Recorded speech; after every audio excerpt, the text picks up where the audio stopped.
യോ ഇത് വീക്കണ്ടല്ല നോക്കട്ടെ. ഇല്ലപ്പാ, വെറുതെ പേടിപ്പിക്കല്ല. വിളിച്ചാകുമ്പോ ബട്ടനെടുത്ത് പോയി കാണിക്ക്. ഞാൻ എന്നാ വീട്ടിലേക്ക് പോട്ടെ. നീ ഇടപ്പോ നേടം പോണ്ട, ഇവിടെ കിടന്നായി. അമ്മായി ഞാൻ പോന്നേ. ബന്ധട്ടാ. കാല് സ്ലിപ്പായോണ്ടാ വല്ല ഓൻ്റെ ഒക്കെ ഒന്ന് വെച്ചെന്നുണ്ടല്ലോ. 5-6 കൊല്ലം കുയിക്കളരിന്നും പറഞ്ഞ് നടന്നല്ലാടാ ഈ. എന്താടാ തെയ്യം നേരത്തെ കഴിഞ്ഞു? ഞാൻ പെട്ടെന്ന് വന്നു.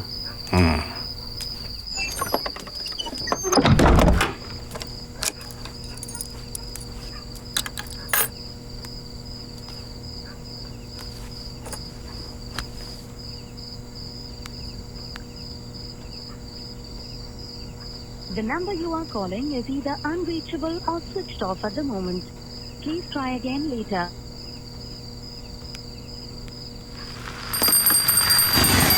ചാടിക്കില്ല. കാല് മെല്ലനെ മെല്ലനെ ഈട്.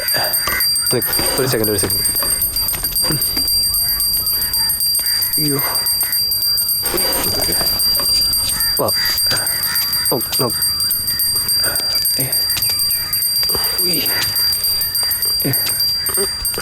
സ്വാമി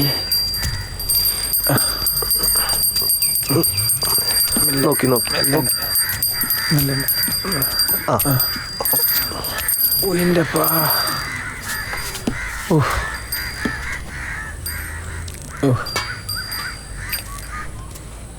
കാലിൻ്റെ മുട്ടിലൊന്ന് വേന.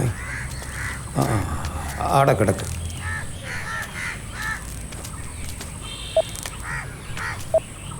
ನೀವು ಪ್ರಸ್ತುತ ಪ್ರಯತ್ನಿಸುತ್ತಿರುವ ಸಂಖ್ಯೆ ಸದ್ಯ ವ್ಯಾಪ್ತಿ ಪ್ರದೇಶದಲ್ಲಿ ದೊರಕುತ್ತಿಲ್ಲ ಅಥವಾ ಸ್ವಿಚ್ ಆಫ್ ಆಗಿರಬಹುದು.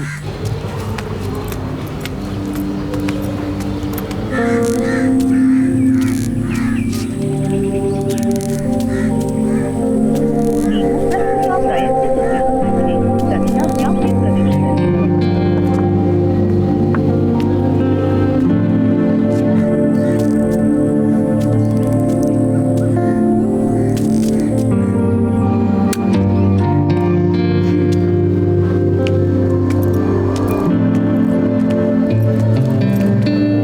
എടുക്കട്ടെ? വേണ്ട.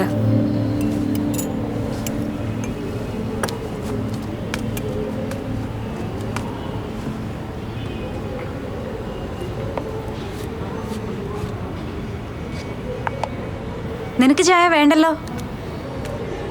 എന്നാ ഒന്നെടുത്തോ.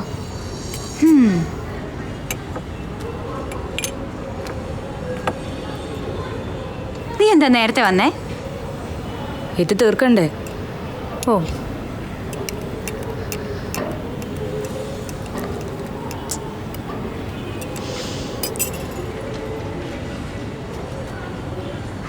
ശരിക്കും നിന്റെ പ്രശ്നം എന്താ?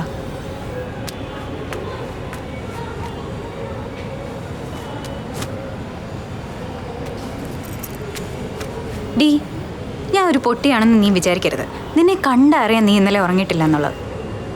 ഇപ്പൊ തന്നെ 3 തവണയായി ആനന്ദ് എന്നെ വിളിക്കുന്നു. നീ എന്താ അവന്റെ ഫോൺ എടുക്കാത്തെ? അവനാണോ അതിനെ അടി ഉണ്ടാക്കിയത് എന്ന് ഞാൻ പറഞ്ഞില്ലല്ലോ. പിന്നെ നിനക്ക് എന്താ അവന്റെ ഫോൺ എടുത്താ? എനിക്കെടുക്കാൻ തോന്നിയില്ല. നിനക്ക് അവനെ ഇഷ്ടമല്ലേ?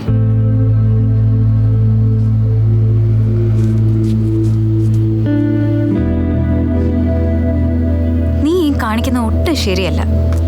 അവന്റെ സംസാരം കേട്ടാൽ തന്നെ സങ്കടം വരും.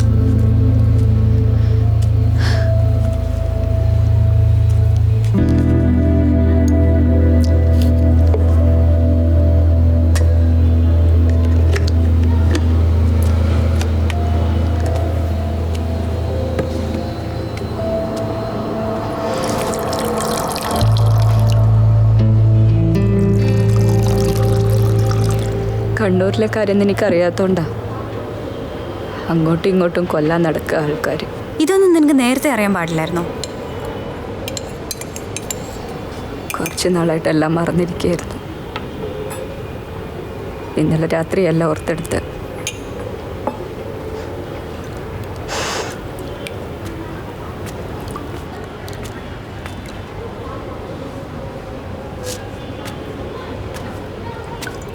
അവൻ അവൻ്റെ ലൈഫായിട്ട് മുമ്പോട്ട് പോയിക്കോട്ടെ. ഒരു മിസ്റ്റേക്ക് പറ്റിപ്പോയി, കറക്റ്റ് ചെയ്യാൻ ലേറ്റ് ആയിട്ടില്ലെന്ന് വിചാരിച്ചാൽ മതി. അവൻ വീണ്ടും വിളിക്കുന്നു. എനിക്ക് പറയാൻ പറ്റാത്തതുകൊണ്ട് എല്ലാം കഴിഞ്ഞു എന്ന് പറഞ്ഞേക്ക് പ്ലീസ്.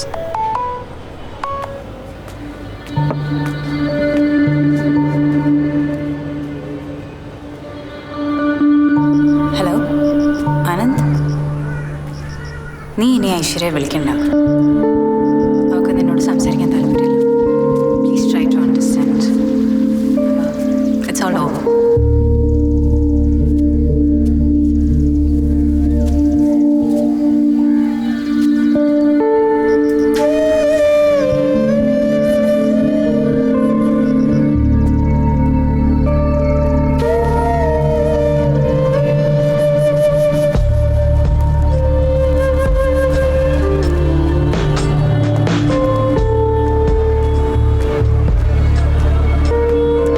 ബെന്നി സാർ,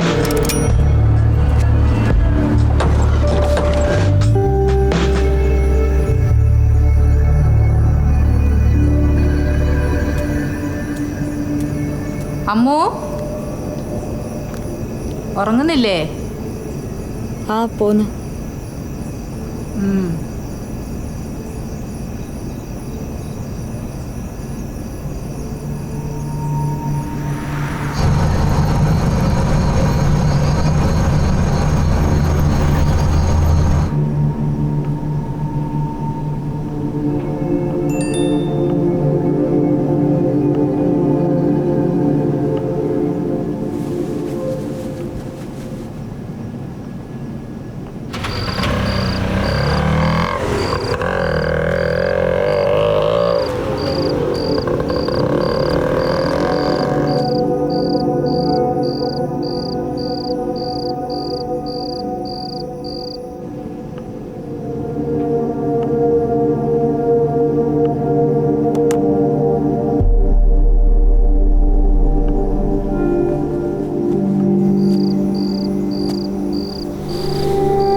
തട്ടി താഴെ വല്ലതും വീണാലോ? ഒന്നും പറ്റൂല. നിന്നോട് കുറച്ച് കാര്യങ്ങൾ സംസാരിക്കാനുണ്ട്. അത് കഴിഞ്ഞാൽ ഞാൻ തിരിച്ചു പോകും.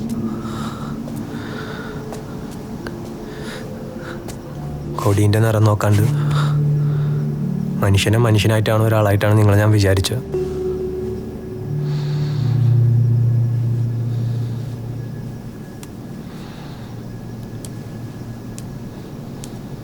ഒരു പുതിയ ലൈഫിനെ പറ്റി സ്വപ്നങ്ങൾ എന്നെ പഠിപ്പിച്ചോ നിങ്ങളാണ്. ഇനി നിങ്ങൾ എന്നെ വെറുത്താലും എനിക്കൊന്നും മറക്കാൻ കഴിയില്ല. താങ്ക്സ്. നിങ്ങളെ കാണുന്നതിന് മുമ്പ് എൻ്റെ ലൈഫിലേക്ക് ഞാൻ പോയിക്കോളാം.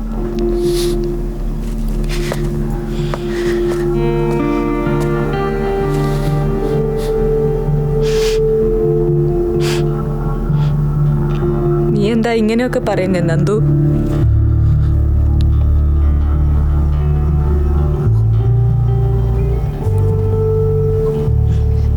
നീ പറയും പോലെ അല്ല. നിനക്കറിയാലോ നമ്മുടെ നാട്ടുകാരെ, ഓർമ്മ വെച്ചപ്പം തൊട്ട് കേൾക്കുന്നതും കാണുന്നതും ആൾക്കാർ അങ്ങോട്ടും ഇങ്ങോട്ടും കൊല്ലുന്നതാണ്. ഞാൻ 1ാം ക്ലാസ്സിൽ പഠിക്കുമ്പോൾ എൻ്റെ നേരെ മുമ്പിൽ വെച്ചിട്ട് രാമകൃഷ്ണ മാഷിനെ വെട്ടിക്കൊന്നത്. നീ പോ, എൻ്റെ കൂടെ ഇല്ലെങ്കിലും നീ ജീവനോടെ ഉണ്ടാവുമല്ലോ.